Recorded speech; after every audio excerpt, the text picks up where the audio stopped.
Let us jump into our topic for today. So, because cybersecurity and just basic business resilience is a constant moving target, we have to keep refreshing, we have to keep updating. There is no such thing in the resilience world of do it and forget it. So we're going to unpack that a little bit more and see how data security, business resilience, and attitudes in the business towards this are coming together, and if they are coming together at all. The way I see it right now is that we have a little bit of a challenge because most of what we've been fighting with or fighting against in the last 10 or 20 years in cybersecurity is not only getting more difficult and harder to understand and interpret and protect against, but they're becoming more intelligent. Ransomware is still one of the top attacks out there, and it's getting worse. You see the numbers increasing. I firmly believe ransomware attacks at a larger organizational scale might slow down a bit because organizations have the budget, resources to put in tools and controls to prevent that from happening. What I do see a lot happening is in the SME world. On a daily basis, the notifications that I get for ransomware hitting, the local law firm, the local pharmacy, etc. And I think that's where the ransomware numbers are going up.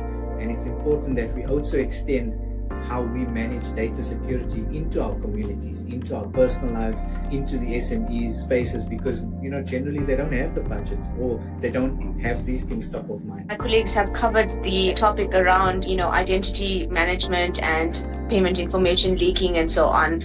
But ultimately, what we need to understand as organizations is we're not always in control of this. So the social media platforms like the Facebooks, Twitters has been the number one hacked environment to date. And in those examples, we are allowing data to penetrate through various bad hands, if I can call it that. And that authenticates those individuals into our company. So it might not even be that, the insider threats are dangerous, but how are people posing as insider threats? And that's something that we need to consider moving forward as well. The biggest data risk that we're seeing, and this may seem like an unusual statement to make, is that organizations' data is growing at an astonishing rate. And if we continue on the current growth trajectory, data silos will be 5 times bigger in less than 2 or 3 years than they are today, right? So if you think about the struggle we have at the moment trying to manage that, secure it, put the right controls, that problem becomes much more amplified as we go through the next 2 to 3 years. In addition to that, you've got to think about what the adversaries are doing.